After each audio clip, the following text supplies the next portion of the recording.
guys, I am super excited to share this one with you. I've been doing this since I was in college. If you knew me personally, you knew we were all going through each other's closets, all trying to find something new to wear, still look cute, and it was hard, especially when you're going to work and school full-time. You don't have a lot of money or a lot of time. So I figured out this hack and I absolutely love it. I've gotten so many compliments through the years, like, I love your scarf. And I just want to laugh. I'll show you a couple more outfits so you can see how easy and fun it is. I'm back with a cute pencil skirt and very similar to the old style. And here we go. Here it is.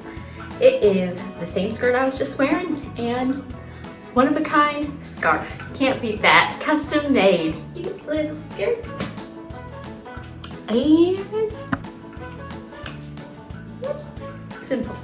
And last but not least, I have this adorable scarf that I get compliments every holiday season, from Christmas. It's super like festive and blingy. Well, as you know, this is not a scarf, but it's not a skirt either. This is tank top. Get creative and make the best of this fall.